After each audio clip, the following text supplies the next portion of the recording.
got here, it was a little while before we sat down and opened the big book of Alcoholics Anonymous, and started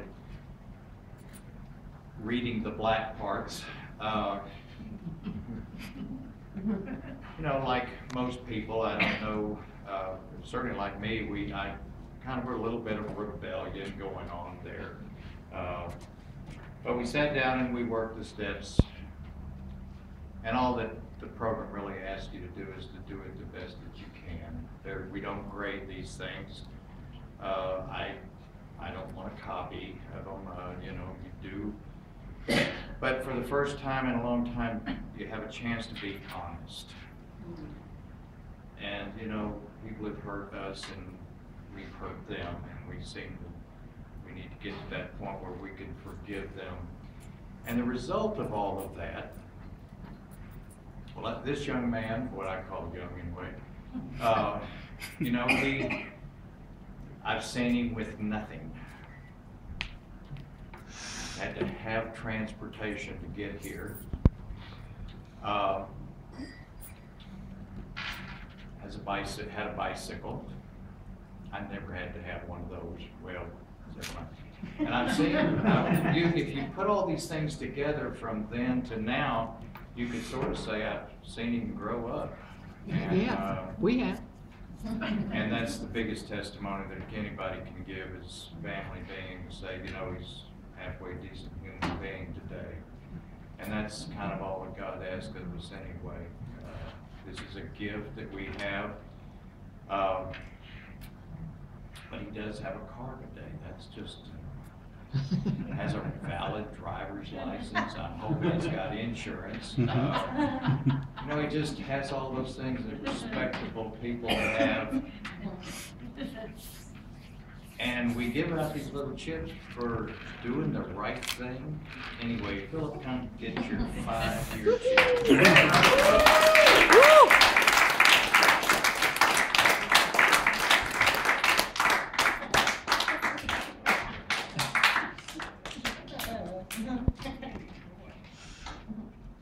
It's got a V on it.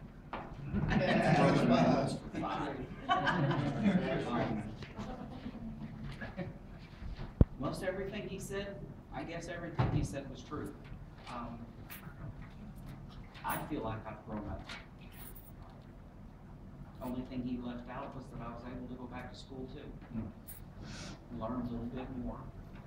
Get a little bit more frustrated at what I really didn't know. And I'm still trying to learn. I'm progressing every day, I think. And that's all I can ask for. I wrote a little few things down, as I always do. I'm the geek. So I have to have my little computers and my tablets. I have to do a little presentation type thing. But when we talk about the meaning of certain terms, cancer specifically, cancer has a list of varied treatments that are so complex. And those terms and related terms are enormous. And for that reason, the National Cancer Institute maintains a thorough dictionary of cancer terms. One area of particular interest is the question, the difference between a cure and remission. Doctors almost never use the term cure, rather they talk about remission. Doctors will sometimes refer to a 5-year cure rate or a 10-year cure rate, but what they really mean is a 5 or more year remission rate. The longer the remission time lasts, the greater the possibility that the cancer actually has been cured. But there are cases of cancer recurrence many, many years after remission begins. Can we ever really say that you are cured of cancer? The general answer is no. So is the case with an alcoholic. We can never really be cured. Again, if we ask can we, the general answer is no. We tend to use the term recovery as opposed to cure. This is when we stay sober for an extended period of time, and we are active in our recovery process by using the tools that we've been given, by sharing what we know and showing others what we did. We too have our own dictionary of terms. We call them our character defects. This long list includes, but is not limited to, anger, anxiety, closed-mindedness, fear, lack of humility, arrogance, selfishness, depression, and a lack of a higher power. My higher power is who I choose to call God.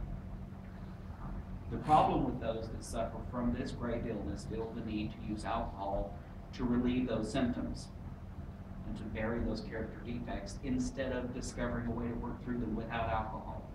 We tend to look outward for the solution instead of inward for the problem. Most of us have come to the conclusion that the problem lies within us, and the mechanism we chose to deal with these problems was not the answer. So the cycle is exacerbated, and continues. 5 years ago, facing 6 years in prison for a felony DWI and possession of a controlled substance, I decided I had to break my cycle. I decided to get sober. I guess you would say, in the words from Bill's story, I got religion. I took step 2 to heart. I came to believe that a power greater than ourselves could restore us to sanity. I am in recovery today because I finally figured out that life happens with me, not to me.